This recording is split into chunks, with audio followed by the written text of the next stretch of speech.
Now, one thing that's very, very important is that these little brackets right over here, this is what's going to hold your keyboard. So, you don't want to make that mistake and not put these brackets in. So, let me show you where to put them in. You have a set of holes right here. This is going to be right before the keys. So, the keys are facing right here. You got a set of holes right there. You got a set of holes right here. And you got a set of holes right here. Remember I said something about the PSR-500 and 500M are the same? It shows right over here. PSR-500. So the M stands for music store. Anyway, back to the brackets. Set of holes right there. All you have to do is stick a bracket in.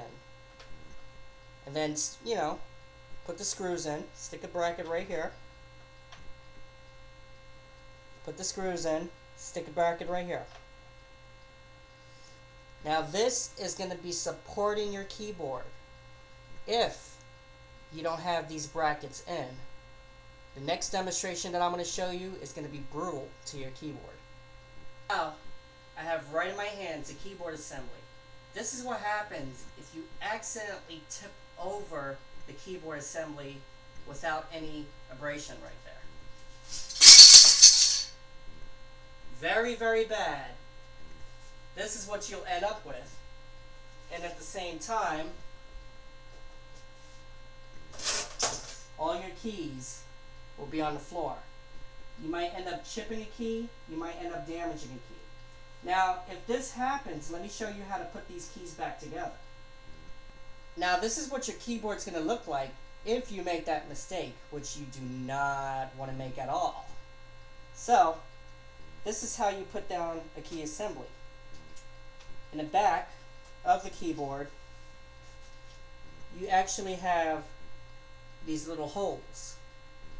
And they will actually tell you where the keys go. Now, I have a key in my hand. It could be any key. But one thing about it is that, look at the structure of it. I'm just turning it around so you can actually see the structure on this keyboard. Now, about one key, or the sharps, flats, the naturals, they're all made the same.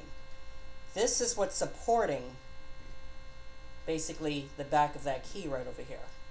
It's that one piece of plastic in the back. Now, if I turn it to its normal way, you see that I shape? That's what's supporting that. Now, if I turn it back to its side, on the back jack right over here, that's what's supporting that. So, these keyboards, they have a poor structure, but if you drop them on the floor, they'll shatter like glass, and if you accidentally play them too hard, they'll break.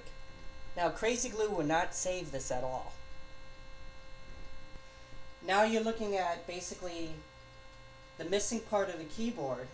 So say, for instance, if you accidentally flip it over and all the keys fall on the floor, that's what you're going to look at.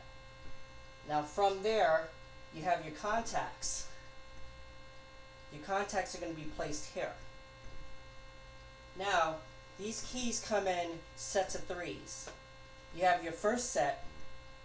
This is your C, E, G, and B key. You have your second set, which is your D, F, and A key. And also, you have your third set. These are all your sharps and flats. So the first one that's going to go is your first set, which is going to be your C, E, A, and B. Now, in order to stick this in, you're going to have to go through a little bit of a maze. Lift all of these up, because you see that end jack? The end jack right there goes underneath all those keys. So when you lift all those up,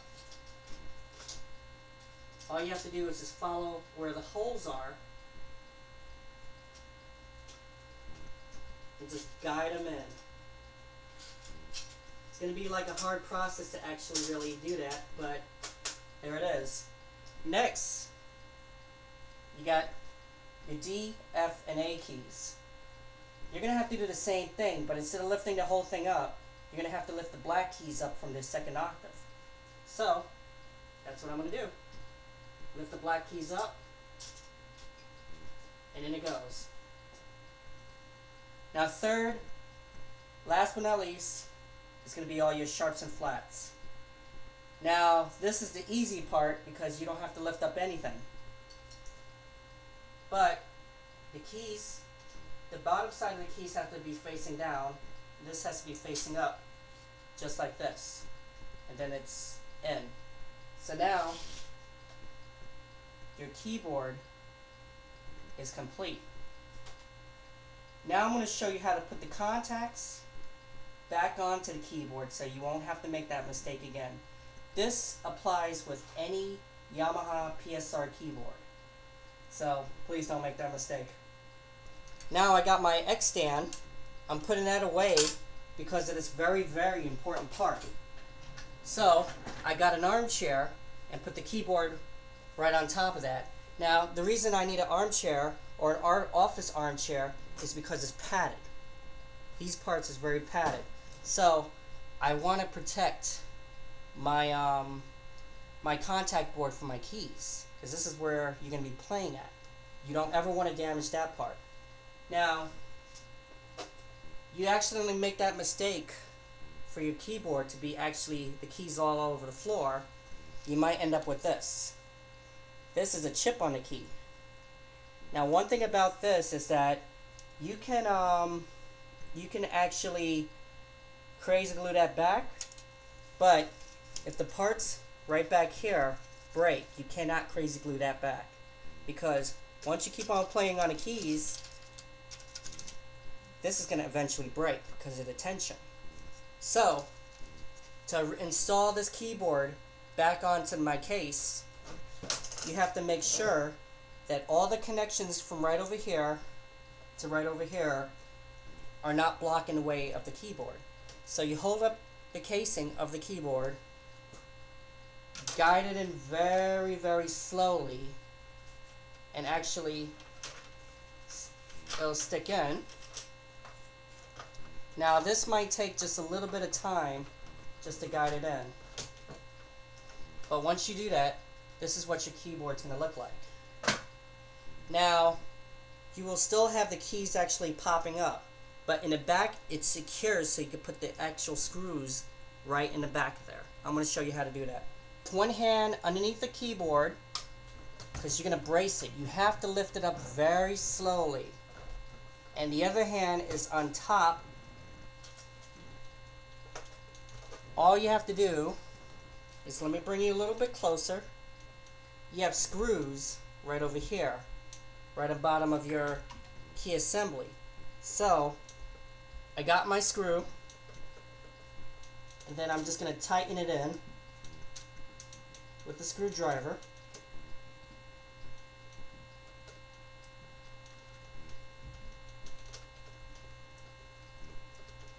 And once you do that, you can let go. So you have 1, 2, 3, 4, 5. You have 5 sets of screws. You have to put those in. Then I'm going to show you where to put the other sets of screws. Now I still don't recommend that you flip over the keyboard or try to turn it the other way, because look at the gap that you get between the keys. You flip over the keyboard, keys will end up right back on the floor again.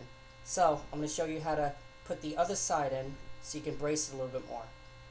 How to brace the other side. Remember where I told you to put those brackets at? You have a bracket right here, one right here, and right over here. Now, right where those brackets are, right above the key, is a hole. That's where you put the screws in. You see? Those are the brackets right there, and the screws go right on top. So, start screwing.